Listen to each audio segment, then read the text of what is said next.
So thank you, AJ and Rebecca. Yeah, this is these integrated warning team workshops are always it opens your eyes to a lot of things, I think, and that's really the big benefit. But yeah, I'm Mike Fowle. I'm the Science and Operations Officer at the National Weather Service here in Des Moines, Johnston. I've been in the Weather Service now 21 or 22 years, several different offices. My main role is the SUE, as we call it, is kind of twofold. One is staff training, and the other is more of the research to operations. So looking at those new tools, techniques on hopefully forecasting the weather better or more accurately. So that's kind of our goal. My history, I guess, leading into that position, I didn't start out in the Weather Service. I actually started out in air pollution meteorology here right in Iowa. So back in the day, it was the Iowa DNR. It was on about 86th and Hickman. And I was the landfill specialist. So I spent my early years at the dump. I'm still trying to read into why I was given that, but anyways, from there, I went into the Weather Service. I said I worked at the office in Phoenix, Arizona, and I was actually an incident meteorologist. And chatting with AJ, there's a training fire tomorrow, and fire weather was a big thing out west. And as an incident meteorologist, you would actually be deployed out to large wildfires. So that was kind of one of the original decision support kind of meteorologists. And now we've expanded to what we see here, where we're doing that for everybody. So that's a little bit of the history. I would say what to get out of this, or what the expectations are, kind of paralleling really what Rebecca and AJ said, maybe a little cliche, but it's the teamwork and camaraderie, I think, is really what we get out of this. I think one or two big examples. One example is the December 15th derecho that we had. I think that's really a great example where we all kind of stayed in our lane. We all played a big role leading up to the event. We did our thing, trying to forecast it. The media was the amplifier of the message, and trying to get that information out there. And then obviously folks like the EMA during and after the cleanup, that sort of thing. I think it really was a highlight. And then the other one, I see Bob kind of looking at me back when we had the Adair tornado, 2019. Sometimes it's not going to be the most pleasant scenario, but when you have that relationship, Bob and I, we had to do a press conference, and we're trying to speak from the same sheet of music, right? Support each other, give the accurate information. And I think that's really where the rubber meets the road when we do these sort of things. So those are just two examples, I think, that really come to mind. All right. So kind of, as I said, we bounced around a little bit with how the topic or format of this was going to go. We kind of started on a day in the life, but I think, we've got some good opportunities here to kind of learn from each other and see how we're all using each other's products or messaging. So I'll start off. I'm going to start with AJ, and then I'll go to Rebecca. But we're starting off on a day. We've got weather in the forecast, maybe some strong thunderstorms. From the EMA perspective, what are those kind of first thing in the morning products, places that you're going for information? What are you using right off the bat to kind of set the table for your plan for the day? You remember what you promised me. No tough questions. So this one so far so good, Brett.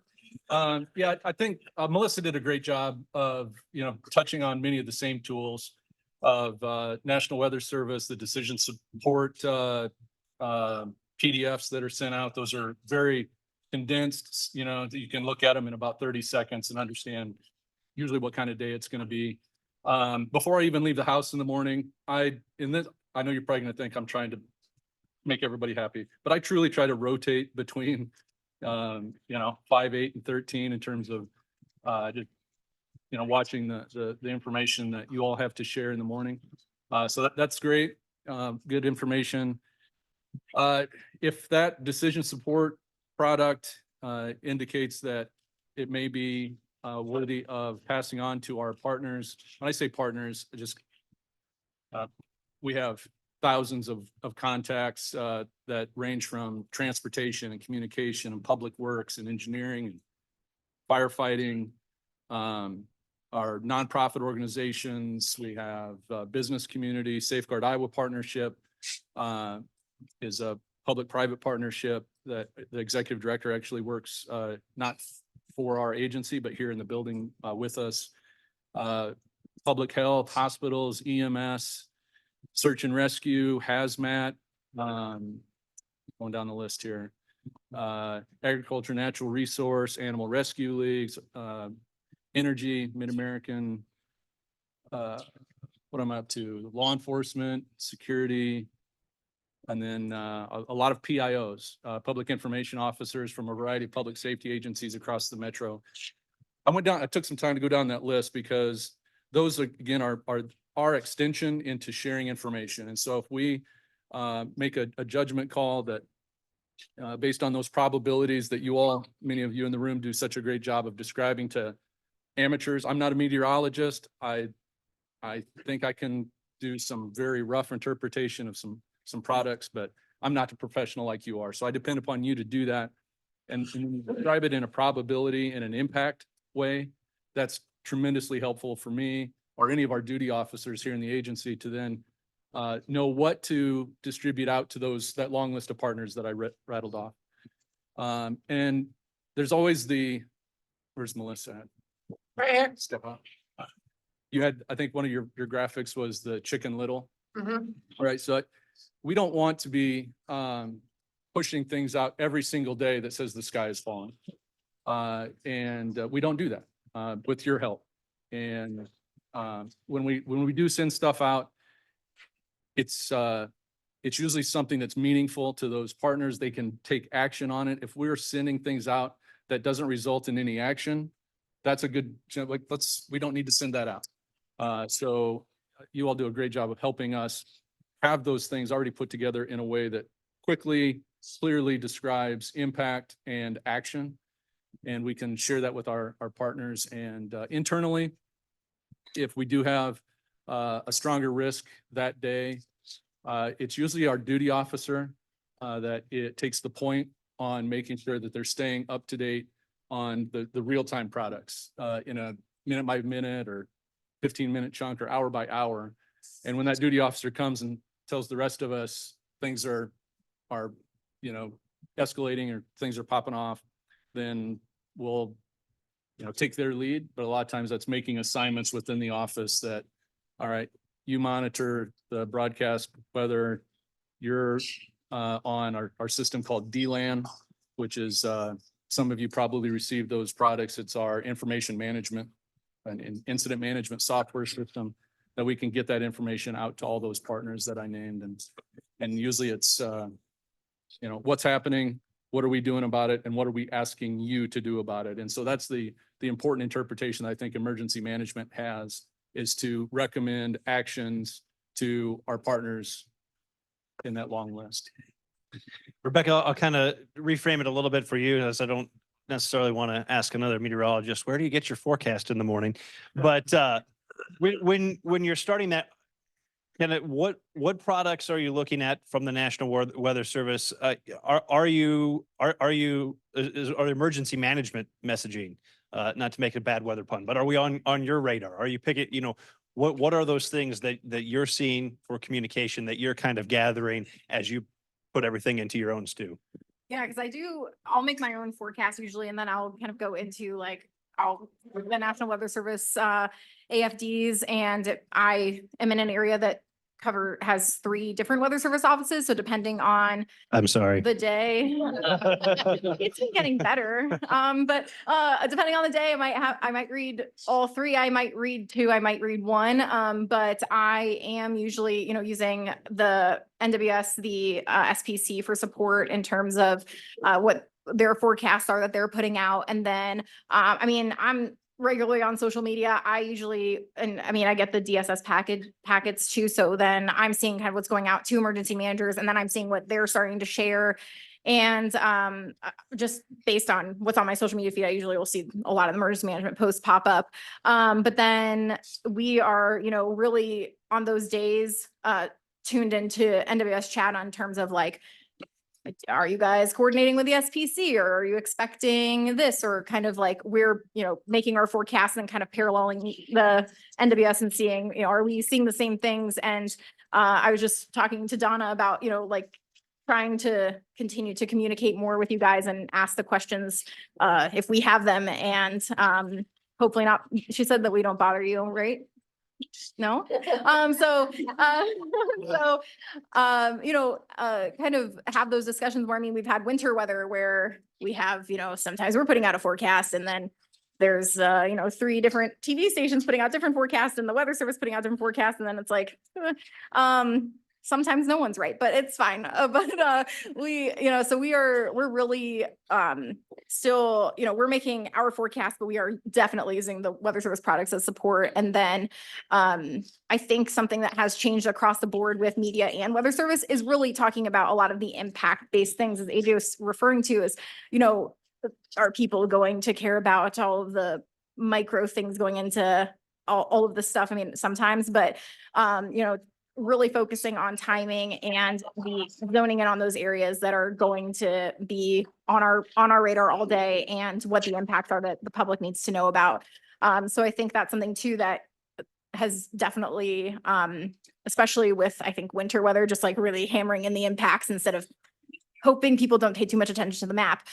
They will, but just trying to really get the impacts across. And I think that extends into severe weather as well. Michael, I know there's partnerships across the kind of the triangle here. Of course, we just got done with Severe Weather Awareness Week and kind of sharing each other's material and pushing out that message.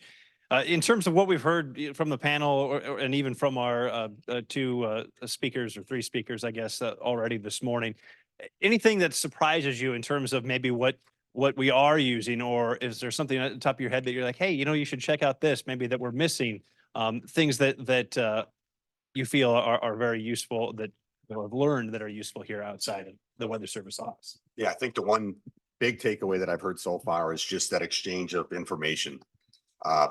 Making sure that, if we get a severe weather report, we're sharing that. If you all are getting severe weather reports, whether it be photos, information, that sharing is efficient, and it's done as quickly as possible. But sometimes you may not get the information for an hour or 2 later, but really that exchange of information, I think, has been key, is what I've heard so far.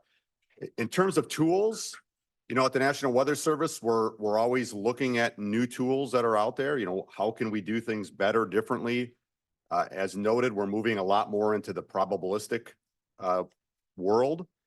And I think there's some benefits to that, but there's clearly some challenges to that. How well does, general public, how well do they understand probabilities? Kind of an interesting aside, I think sometimes these like data analytics that are out there, you watch like NFL football now, and they say, what's the probability they should go for it on 4th down? These sort of things, it's getting more into the vernacular of everybody, but I still think there are some challenges that are there. But like in terms of severe weather risks, a good example, getting a severe risk of 15% within 50 miles of a point, I think it's hard for people to understand, what does that really mean? So going back to what Rebecca said, trying to put that in plain language, okay, what does that mean to you? And I think we're trying to do things like categorizing it level 1, level 2 versus the old SPC, slight, enhanced, moderate. I think having that number system is helping, or hopefully helping. But really what I want to hear, there are other products that you feel we could provide. And I think really it's that, what I've been hearing is it's that real-time information, like on the Slack, things that you can't get in other places. That's what I think the Weather Service, we're trying to do, is provide that unique perspective, that unique voice that hopefully you can't find in other places. Slack has kind of been the big buzzword today in terms of communication. Certainly seems like that's the easiest way to reach out to the Weather Service. From the EM side, we've heard a lot of hype for the DSS packets that are very helpful. How else can we kind of communicate, or how do we get these communication pathways strengthened, particularly not on weather days? Are we doing enough? Do you guys see any pitfalls in connection here of kind of keeping that locked arm approach?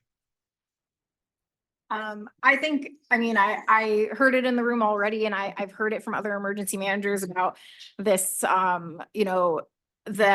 the reporters calling, or I had a bad experience with the news station, or they did this and I did not like that. And I know that, there's that out there, and I think that what I want everyone to like, what I want everyone to understand, it's like, we are in the interest of public safety at the base level of it. Like, we don't want you to tell us like a house is off its foundation and think that like 15 reporters are going to start calling you. Because we need people to understand at the end of the day, like, oh, there is a tornado that is doing serious damage. That, and as Zane was talking about with like, we need people need the proof. Like, that is part of the proof. Even if we're like, we just got a report from emergency management saying this happened here, like, people will start to take those events more seriously. And so I even think, you know, if you get into chat and you're like, here's the deal, this happened here, please do not, like, we are busy, do not contact us. And if we send reporters out and they're getting video and we're like, you got to leave them alone. They'll find other ways to get video or sound or whatever they need. But like, don't be afraid to say that. I think that there's definitely, I don't want the hesitancy there, and I don't want it to because we already have the public that's media is bad. But we really, you know, on this side, like, we want the information to make sure that we are getting that best information, the safety aspect out to people. It doesn't mean we're going to stick the reporters on you. And we understand that there are things that have to happen in the interest of literal public safety if people are in imminent danger and things need to be cleaned up. And you have to coordinate all of those things, especially if you're a 1-2 person shop with emergency management. But I think that just understanding that information flow is so important in terms of us having that ability to share with the public. And also then on the other end, with the weather service is, I think, like, on both sides, like, I was at a workshop with the Quad Cities weather service, and we just keep talking about, like, we maybe need to start talking more like before an event happens. So I feel like afterwards we're like, well, I thought that, but I didn't say it. And like, I sent a message to Corey about something, and I could have put in a weather service chat that maybe would have opened up a discussion when we had 7 inches of snowfall in Cedar Rapids and nobody forecasted it. It's fine. But I think that that's going to be like the big key takeaway of kind of not being afraid to have those conversations. Dovetail a little bit on what Rebecca, it reminded me that we have a Metro Media Council here in the metro area that's been around for 20 years or more. That is really the off the record kind of just making sure we all stay civilized, you know, and civil with each other in our relationships. It's a chance when there's not cameras and microphones there to say, you remember that time a week ago when you showed up and did this, well, it caused these problems.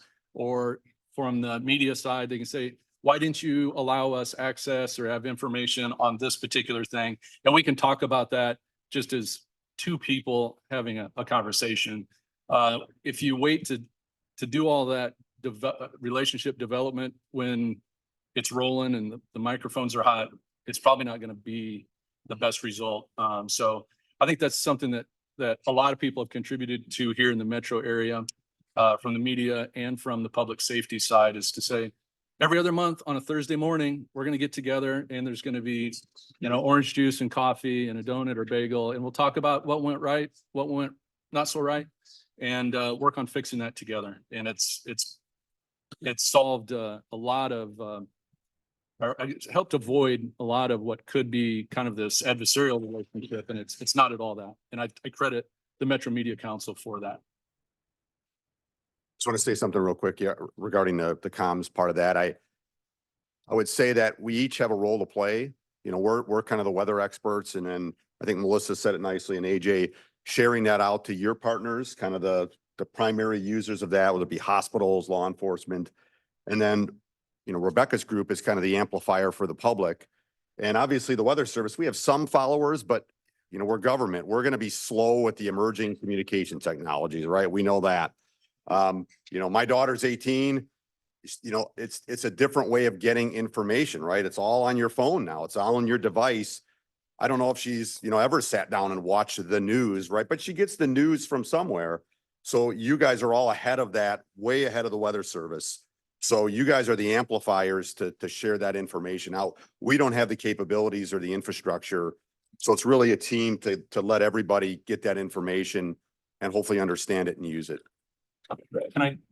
Mike reminded me, Mike and I were talking at the break about our daughters are the same age. And anybody else have teenage, high school age daughters? Okay, so what are we in the middle of? What season for them right now? Prom season, right? It's spring, fall, whatever. This is prom season. And it really hit home with me the other day when, again, my daughter probably doesn't watch the news, but gets, whatever through social media. But she asked me I probably should read it back, but it's like, what's the weather going to be like on Saturday afternoon? This is last Saturday afternoon and Saturday evening. And why was she concerned? Prom, right? But what specifically about prom? It was how windy was it going to be because of my hair? So that really, kind of like, oh, that's the impact. And it's through a perspective of whoever is receiving that matters. And I think that's what we need to pay attention to. And I think we all do. But, some of us are looking at it from a scientific standpoint and how to communicate that clearly to hundreds of thousands of people. And at the end of the day, it's like, what does this mean to me? What's in it for me? And we can't customize that for everybody, but I think that society is, it's getting to that point where they believe that forecast is specific to them because of, they're a spot on the map and they can look on the map and it'll say for this area. You guys do some great things to make that happen. But it's when it was reminded, like, oh, how messed up was my hair? Worry about that too, AJ. I'll point you out. Michael brought it up with having the relationship ahead of time with Bob when they had their event, and AJ brought up our Metro Media Council here in Polk County. And I'm sure there may or may not be something analogous to that in Cedar Rapids or Lynn County, but probably I think we've got 37 EMAs here for probably 35 others of them. That's a little bit more difficult. So Rebecca, what's the best way to try to kind of cultivate those relationships? Obviously there's one National Weather Service in central Iowa.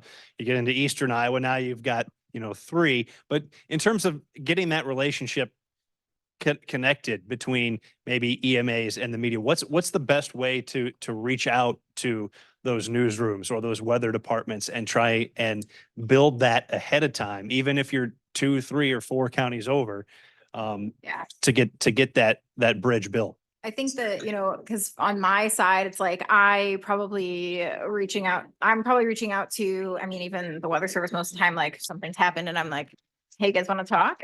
So it's usually those moments where I'm like, oh, I got to meet another emergency manager because they had a tornado, which we don't want that to be the necessarily always instance. I do think I actually brought up the IWT meeting that DVN had hosted in Lynn County to Rich when I was out there for their workshop, because I think this is a great opportunity to force us together. And I think this is a one way that would certainly help, because we can't all get here.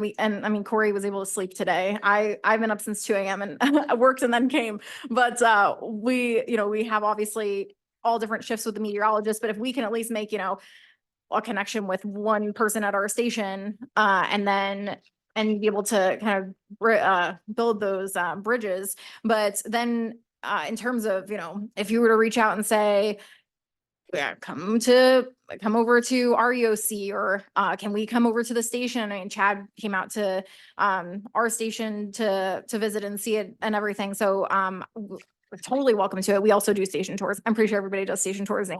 But we do have we would totally welcome anyone coming, and our social media platforms are out there, emails, anything can be reached that way. And I think that personal relationship I have with a handful of EMs, but I think it definitely helps when there's a situation where it's like, maybe I'm I think like Dave Wilson down in Johnson County called me when all the snow was happening in January, and he was like, I need you to help me because all these people are trying to go down to the Iowa game and we have semis stuck on I-80. And, you get to those points where he's in a pinch of like, I'm out here driving in this, trying to help rescue people.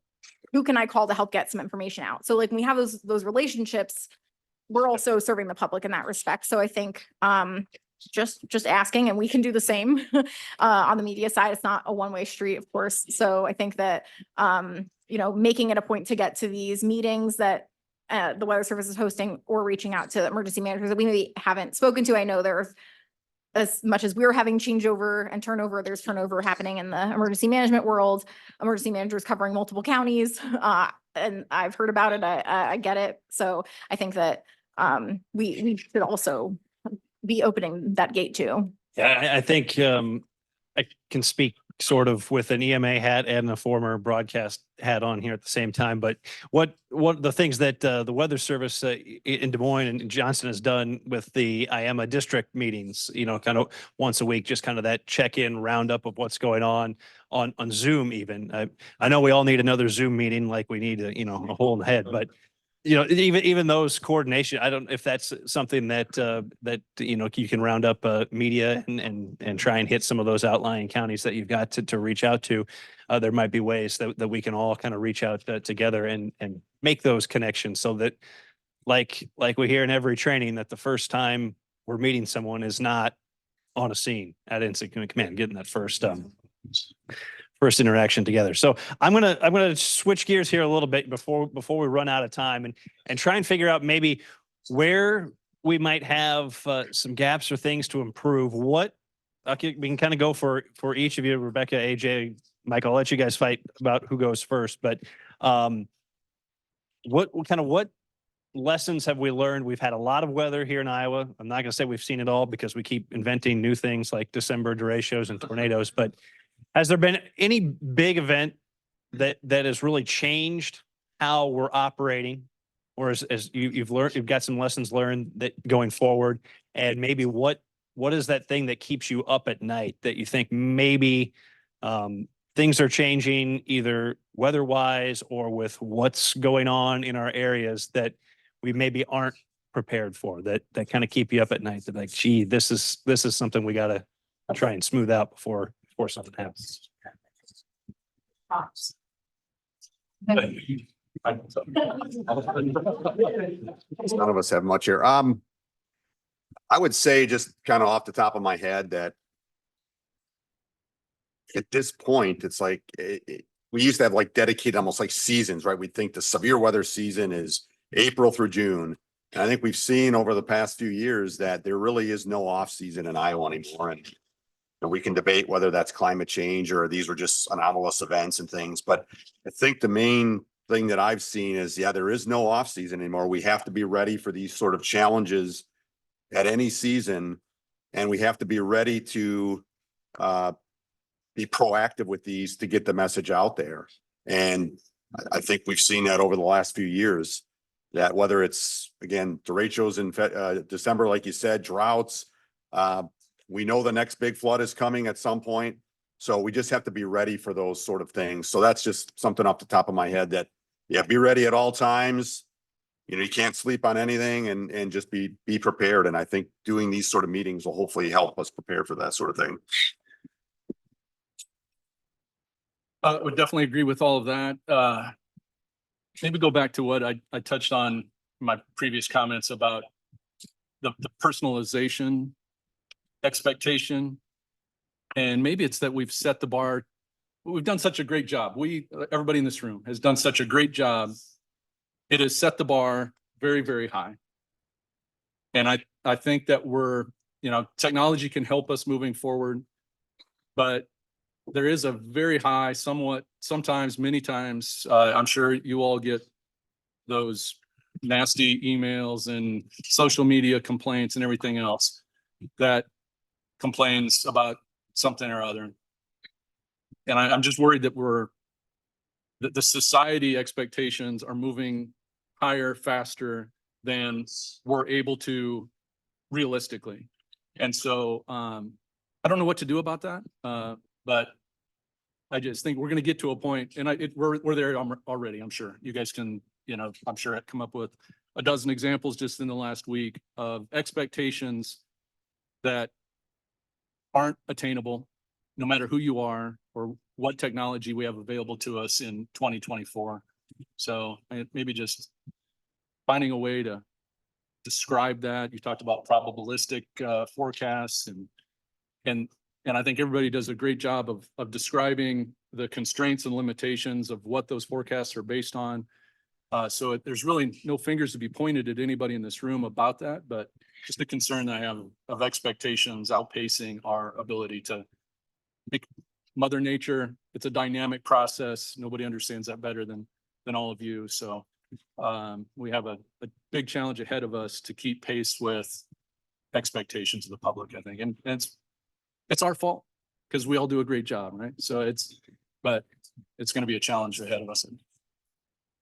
I think on that note of, I mean, we've had these really anomalous events and we've had things that have happened that weren't, maybe forecasted to the exact, to a T, and things like the 2020 derecho that, I mean, that's just, we still have, I think that's one that, really shows the limitations of our science still of meteorology, and also taught a huge lesson for me in terms of communication. And I think that there have been a few winter systems that, as I mentioned before, we've talked about in terms of like that impact-based messaging and really trying to speak to people in those plain terms and almost that personalization, but really making sure people understand even when there's uncertainty. And I have been coaching an intern and a new meteorologist, and I'm like, you are the one that's up there that, people are getting this information from, that they want to know what's happening, but you also have to be honest about if you don't know what's going to happen. I mean,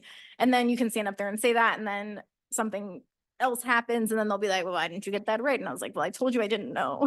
But it's that, trying to connect to people on some level. But I think really that's been a huge takeaway. The derecho was one that I mean, will probably haunt me forever, but just the kind of I know Zane and Gabe were talking about a bit of, do we stretch limits of when we start going on the air? We start getting, I think that was a really big event where the Weather Service was like, we have a watch coming out with 100-mile-per-hour winds likely. And I was like, what?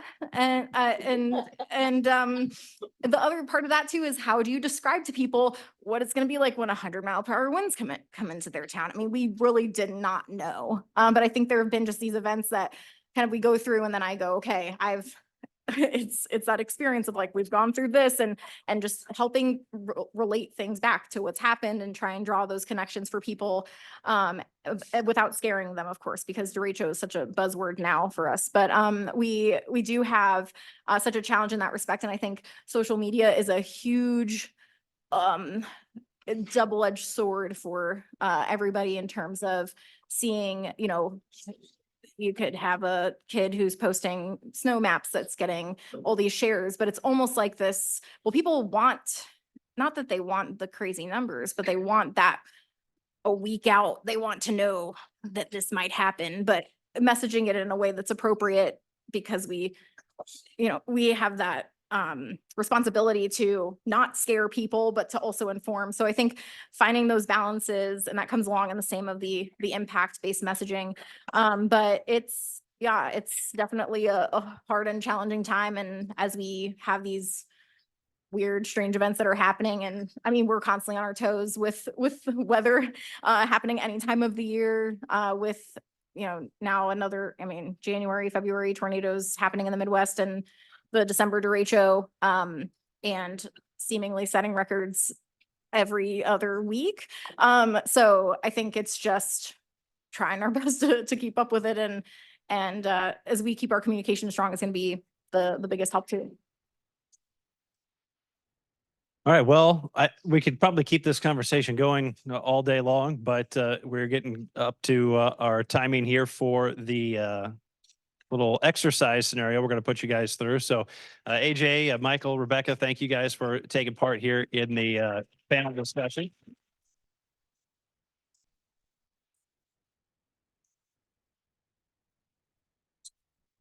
And Chad, I don't know how we want to kind of split everybody up here. What we'd like to do for our next scenario, I think we'll give you a quick 5 minutes here since we're after lunch. You guys can take a quick break.